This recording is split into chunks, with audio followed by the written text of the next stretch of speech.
I say it all the time. It all began with a solar eclipse for me. I am your host, Devon, and you are listening to another episode of Center of the Sun Podcast. Thank you for listening. Your evolution has begun. Your quest for wellness, your quest for natural remedies, your quest for all things earth and earth tone and homestead. You have the audacity to inquire. You have the audacity to ask questions.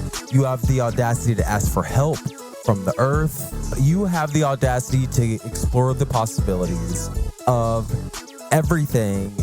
And you're finding out a few things. You're finding out that you are connecting with the world. You're meeting new people, you're meeting yourself, and you're connecting with the world. And that is great.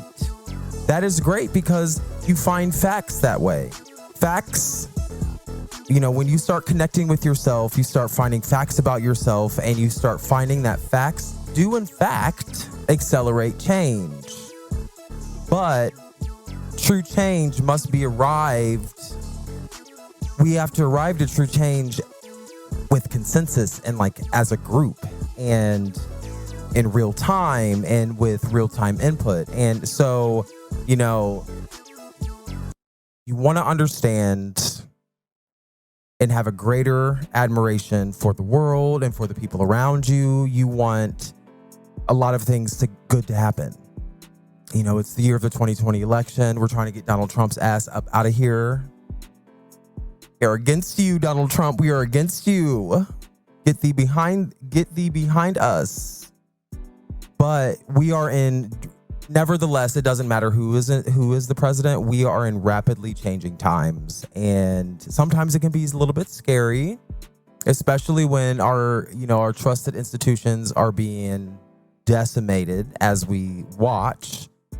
With very little things that we can do about it, because just the right amount of people in just the right places know how to make the greatest impact and affect the greatest damage. So that's what we're dealing with. Hey, thank you for listening.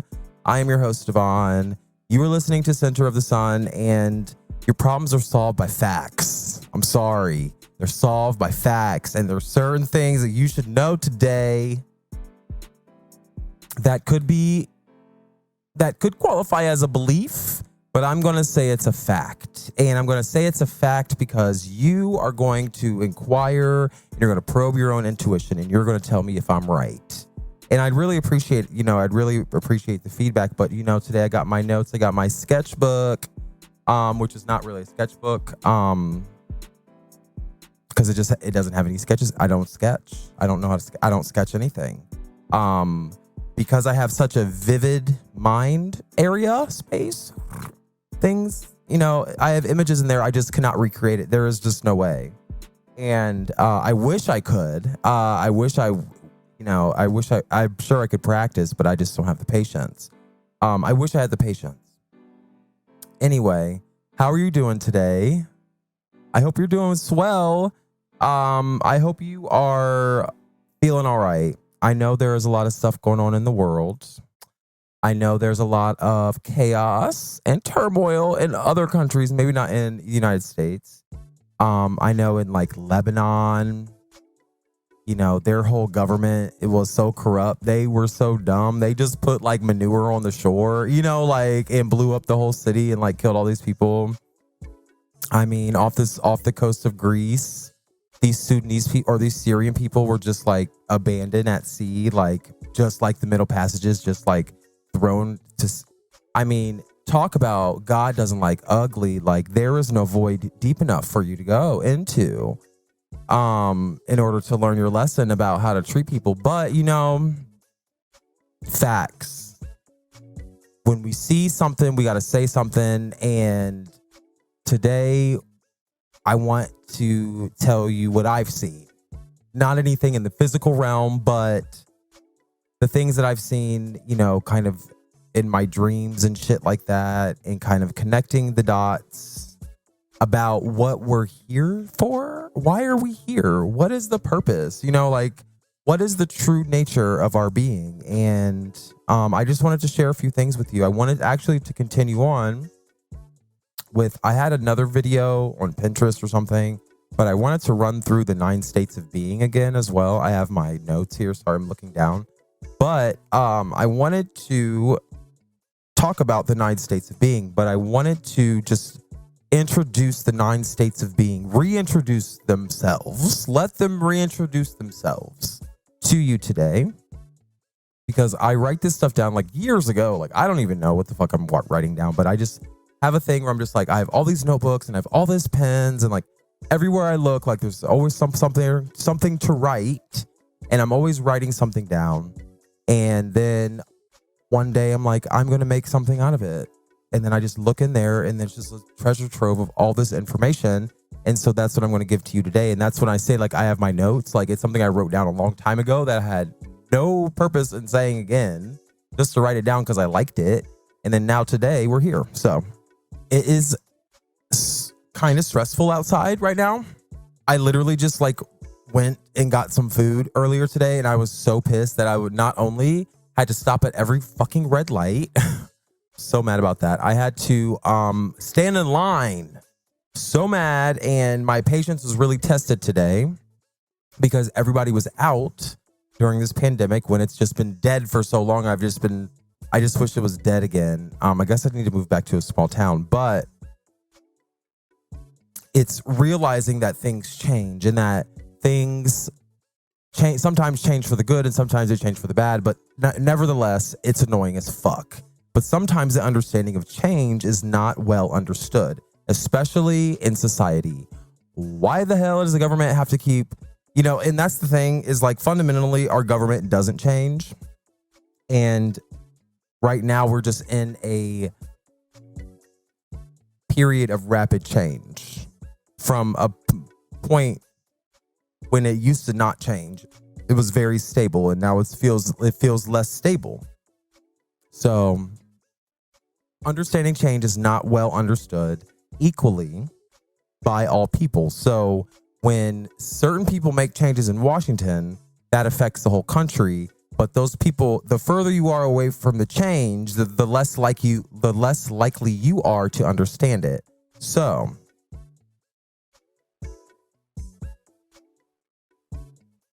it's important that everybody has input, because when the world evolves, everyone evolves with it.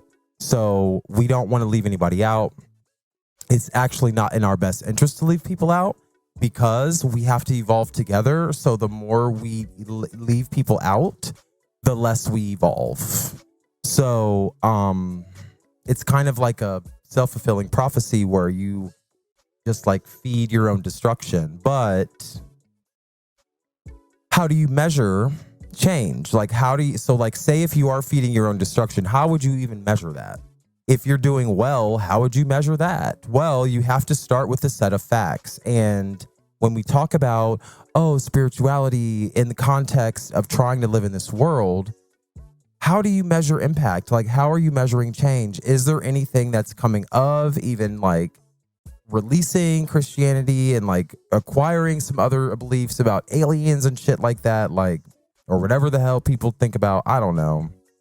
But like people think about angels and all kind of different kinds of beings. Like people think about all kind of different beings, like, or different religions, and they switch from religion to religion, and they talk about ancient aliens, and I know specifically about like the topic that I talk about on this show, like talking about like ancient wisdom and modern science and like trying to legitimize all of these things.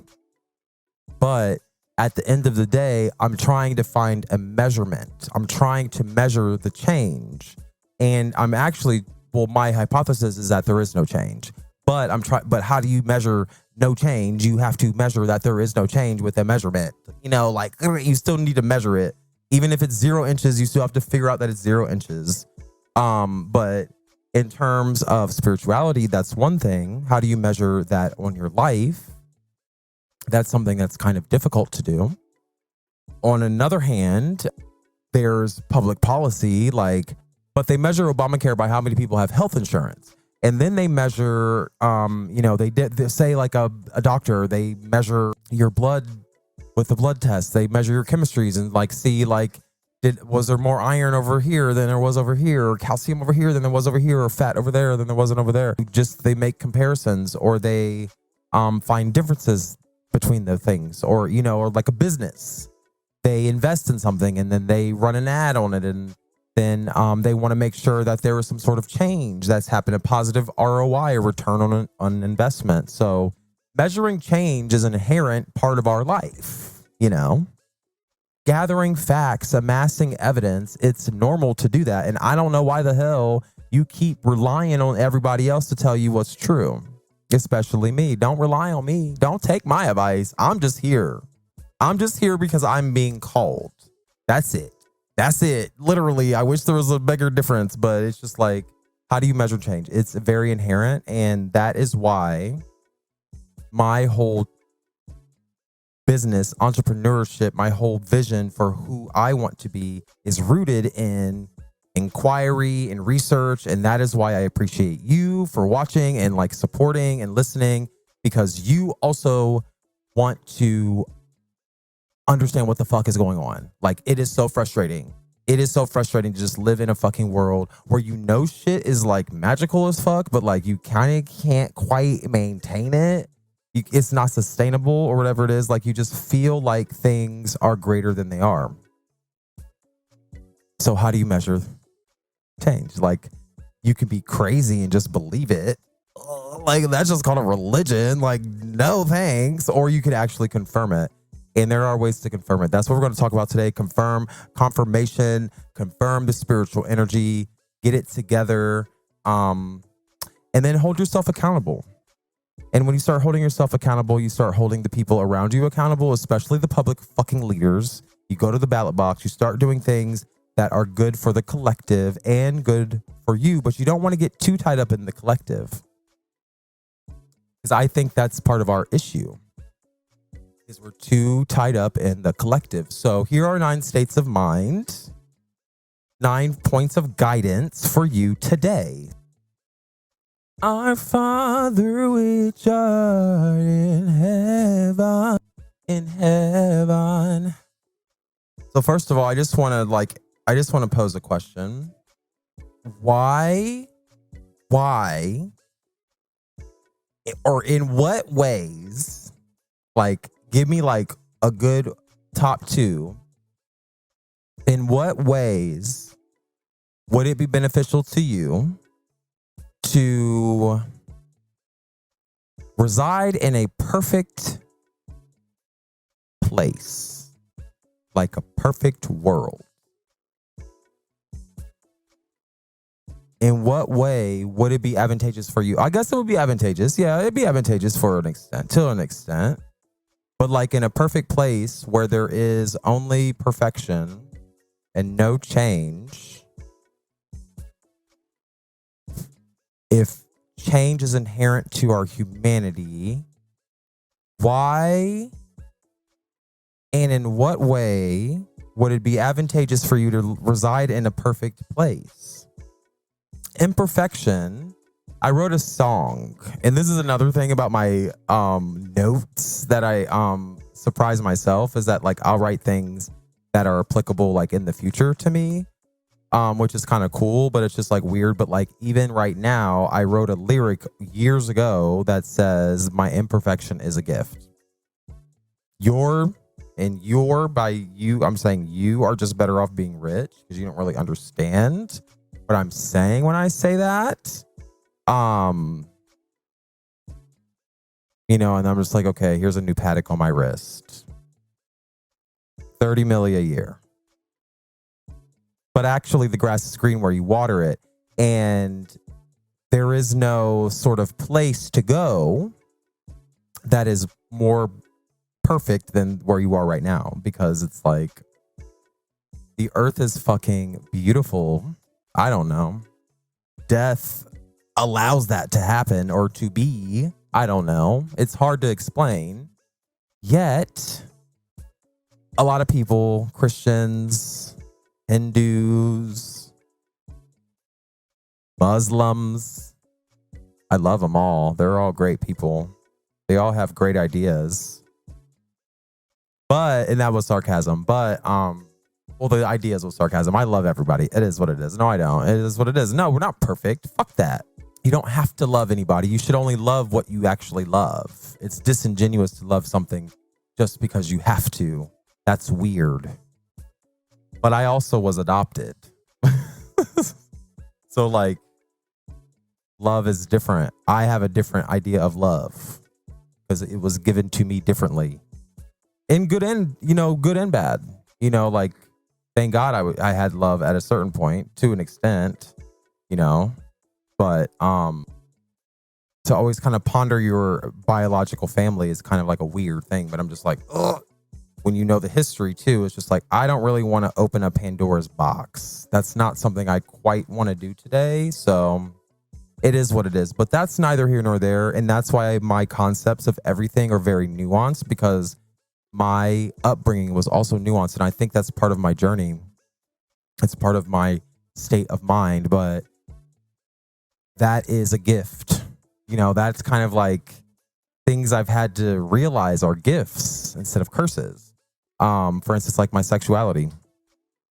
I think it was completely necessary for me to feel alone and kind of like go within and like learn how to meditate before I even could articulate what the words were. But I had the ability to do it even because now I'm just like, oh. People like learn how to do, people just learn how to do that. And then I'm noticing that like a lot of people who are gay or identify as LGBT, whatever, they also have the same gifts. And I'm like, oh my God, there might be a trend. There might be a thing, There are verses in the Bible about people like this. Don't fuck with the people that you think are the least, because they actually are the most, girl. They're doing the most. But anyway, it takes you you have to arrive to the place. And I'm going to stop joking, but you have to arrive to the place that you understand that like, oh, the concept of heaven is a tool of manipulation used by whoever is trying to manipulate me or control my thoughts and control my actions and make sure that things don't change. It's a very interesting concept. And there are certain humans that understand how to create change, that we as beings spontaneously and instantaneously create and destroy reality. So I think certain humans know that intuitively, and certain humans have figured out like how to do it for real. Even like social engineering and like real engineering, physical engineering and civil engineering. Like people really know how to build worlds, and they know the power of doing that, and and they know that power to build worlds is inherent within them. So how do you recognize? Is it worthwhile? I don't know. But it doesn't reside in heaven. Because you need death, you need destruction in order for all the things to work. And I'm here to remind you that you are a multidimensional being having a three-dimensional experience right now, and you chose it. You chose your body. Okay, and that's the first state of the mind. So you chose your body. You have this incredible mind. You are this like crazy, cool, crazy, sexy, cool being. Like, you're from Earth, baby. You're an earthling, bae. Like in your body is made from the freaking bones of the ground. You're made from the minerals from the ground, and shit like that. But the cool thing about it is that everyone's body is different. Like, who would have thunk? But just because your body is different, it doesn't mean that is insufficient. Your body is different and it is sufficient. Your body, even the least of us, is supreme. So your body's a temple. So I want to encourage you to appreciate your body. Do what you got to do. Don't eat donuts like me. Don't go to Wendy's like me. Eat from the farmer's market like me. I do eat from the farmer's market. Strive to be balanced like me. Strive to eat kombucha like me or active cultures like me. You can also try to cut out all polyunsaturated fats. Cut out all unsaturated fats. Switch to moderate amounts of saturated fat only. That's full butter, animal fat, real fat. No olive oil. That's fine. No canola oil, no seed oils. They figured out, I just watched this thing on YouTube that they just figured out that mummies had heart disease because they was eating a lot of grains.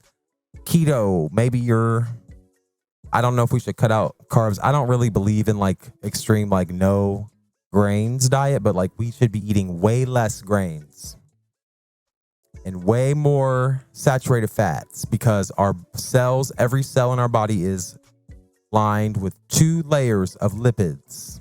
So you need fat, but you need saturated fat so it like metabolizes properly. The other kind of fat doesn't metabolize properly. It metabolizes too quickly and then it just kind of just like goes somewhere it ain't supposed to go.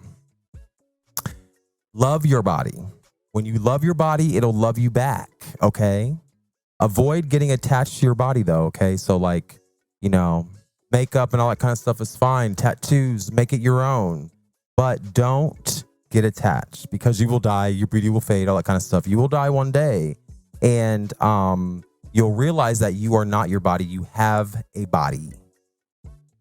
Like, I am not Devon. I have Devon's body. Well, I am Devon and Devon's body. Anyway, you're just not, it's not necessarily one. But you are the same, but you're not one. It's like this. It's like it wouldn't operate without it, but still. But your spirit, you need to recognize that your soul will operate without your body. Because you chose to penetrate this thing anyway, you chose to come into this reality. You chose to come into this dimension and have this experience. And you need to realize that you are not really alone though. Okay. You have the tools and the people necessary. You have a collective consciousness. You have emotions. You have experiences. All of those things are always shared. Okay. And I call this the process of soul development. People say like, oh, everything happens for a reason. That is a state of mind. Is this recognizing that there is a succession of events that needs to happen and that always has happened and that we are like history repeats itself. Everything happens for a reason, all that kind of stuff. That is another state of mind. So those are the first 3 states of mind. I wasn't very organized with that. Sorry. So let me recap. The first state of mind is the body. The second state of mind is the collective consciousness, is the everybody else outside the body. The third state of mind is your soul's development, is this force that dictates the succession of events in reality that need to happen in order for us to exist, apparently.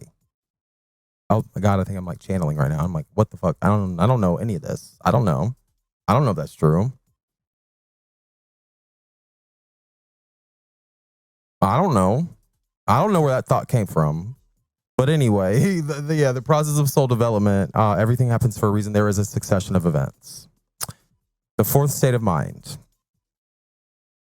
is existentialism is normal and is a part of the process. So like your fear of death, you not wanting to die, you thinking about death, you killing somebody or something, you ending the life of something else.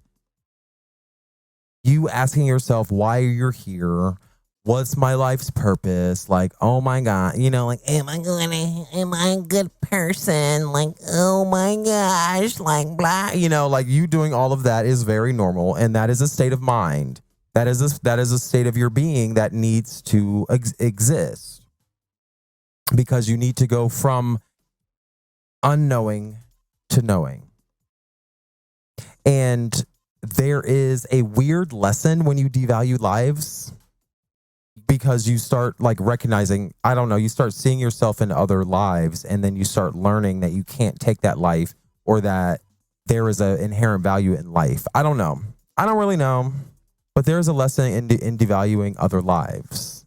So even though somebody's a murderer, there is some sort of cosmic lesson for us or whoever about that.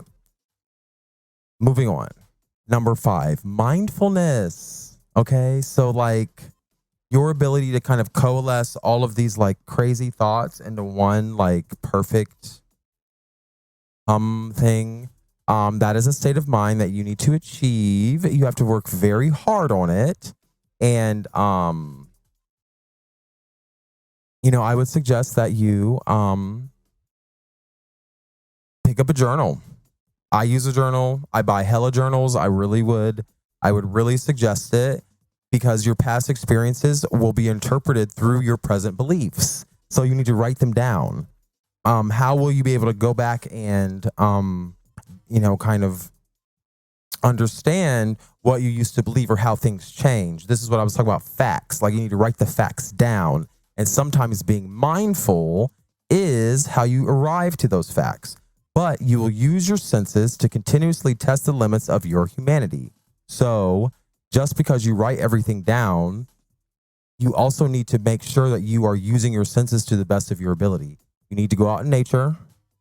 You need to sit down in nature. You need to let the senses of nature kind of come over you. And that is how you ascend to 5D. You're not going anywhere. You're just kind of like reimagining your reality, but through the 5th dimension or something like that. I don't really know. Anyway. So when you go out in nature and do that, what will happen is that you will start naturally being able to predict future events. You'll be able, you'll be having a little bit more deja vu. You'll be having a little bit more premonition. You'll be having dreams, but all of that stuff will be based on your present mindset. So if you're worried about everything in the past, how can you like worry about the future? Like if you're worried about, like, say if you read tarot, if your present state of mind is like crazy, how are you supposed to like use your intuition to understand what those cards mean? So it's very important to practice mindfulness. And I would say use a journal. I don't know. But others are mirrors. Okay? So you can learn vicariously through other people. And your view of the world and the world around you will always be a direct reflection of your internal state. So when you walk into a room, you affect people. You make people feel a certain kind of way, and you can see it on other people's faces. And you do feel it with anxiety. You shouldn't let it give you anxiety, but it is possible to mirror yourself in other people. And when you start reflecting their emotions, I think you'll understand why. So the 7th state of mind. The 7th state of mind is that you have control of your destiny. So this is very important, okay? Your attention. Where you put your attention is where your destiny will follow, okay? And control is directly related to your level of perceptive knowledge and how you use it. Okay, so your perceptive knowledge is all of your senses, your ability to like predict, like where a ball's gonna fall and the physics and stuff. Like you have all of these senses, these crazy senses of measurement and stuff like that. You should use them.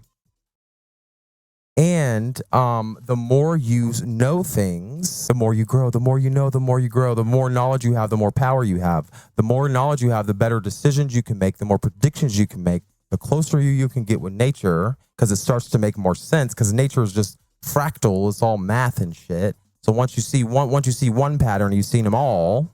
Not actually. There's like numerology. The pattern of numbers and shit. Like once you kind of figure that out, you see it everywhere. You start using that information to control your destiny. So one of the basic functions of the mind is to disseminate new knowledge. This is how you start controlling your destiny, because you start talking to people and people react. and you have an experience and an exchange, and you have to elicit that. You have to elicit change by speaking with people. You have to go out and talk to people. That's what I'm doing this podcast for. I'm trying to find you. I wanted to talk to you. Thank you so much. The eighth state of mind is arriving to the realization that the answers you seek are already within you, like God and all that kind of stuff. Don't defer to external authorities. Don't defer to the Pope. Don't defer to the president. They don't have the answer. They're human too. But their guides, they've set up a good framework, but they don't necessarily have all the answers. You should start practicing your discernment through meditation, through practicing mindfulness, through journaling, through sitting out in nature, through doing all of that stuff. And you should start trusting your own ideas, okay? Your ideas are good. So the ninth and final state of mind is that you should not forget the unique things about you just because your life is hard. Like, just because you got to get up and go to work every day and like take care of a bunch of kids and shit like that, like you should not like forget that you have like immense gifts and that you are a computer and that humans have modeled all of our tools off of our bodies. Everything we use is a model of our body. And I don't even know if we did that shit on purpose or we just did it or if it was a gift to us or something like that. But don't forget the unique things about you just because your life is hard, because you can manifest anything at will. Once you get in tune with your higher self, with your fifth dimensional self, or whoever you're trying to do, whatever you're trying to do right now, once you start seeing yourself and other people and start meditating and start sitting out in nature and start, taking care of your body and like trying to like connect with the collective consciousness and stop fearing death. And once all that stuff starts clicking down into this reality, you can achieve your full humanity, because there is no right or wrong way to be a human. There is no answer. There is nobody that's going to come save you. There is no formula. So you better not forget the unique things about you just because your life is hard. And you have to find a way to safely navigate throughout this world, throughout this life, on this planet. It's so hard, but you have to find a way to keep acquiring knowledge. You have to amass evidence. You have to amass the facts. You have a pattern recognition system right here in your body. You have a pattern recognition system. You are tuned to find the variations. What is the change? How do you measure change? Is the change good? It's a good question. But, problems are solved by facts. If you have a problem, find the fact. It's not the science. I'm not talking about science. Because spirituality, I believe, is a fact. When the CIA talks about aliens, I believe those are facts too. But, measure you have to measure the effect of change. And today I'm inviting you to, create a partnership with me. So you have the capital and resources, and I have the energy, the intellect, and the motivation to pursue the facts. And together we'll make a business that changes the world, adds value to the world, and makes a real impact. But I can't run all these projects by myself. I run a successful business, but I want multiple things to happen, and it takes a concerted effort, and it takes a partnership, and we can make a partnership. When you do that, you will join a network of people. You'll be a part of a global network of friends. One thing that's very clear to me is that we have friends all over the world who work for the same principles and under the same values and under so many different circumstances, and oftentimes to great personal risk to themselves. I just want to add that part in there. And there are some of our friends that are not here because they have been punished. They have been punished by governments for standing for truth and standing up for for justice, and they've paid terrible prices for it. But always know, you are not alone. There are other people that share your values and people who care about you. And people who will be helpful to you and support you even in dark times. So let's create a world. Let's create a world that's free and just and prosperous and peaceful. And your participation is very important. It's a very important part of this project. And you can maximize your footprint, and you can maximize your voice, and you can strategically align with institutions and people and scale your voice and create a digital impact. So moving forward, I'm going to be offering monthly virtual meetings where we share best practices and we share the challenges that we face on a daily basis. And I want to build a repository of information, of research material, where we can share and upload files and download files and have discussions and track records of activities and who's going where and where, what's happening in this place, and build a timeline of all activities happening in real time, and create a fellowship program and a scholarship program that allows the ability to test different research ideas and the advantages of engagement. There are various scenarios that should be planned and should be, we should be drawing on the context of other countries and other societies in order to test and explore different methodologies, because we know there are other institutions doing other things and they're successful. We need to be cross-pollinating around the world. We need to elevate the work of other think tanks.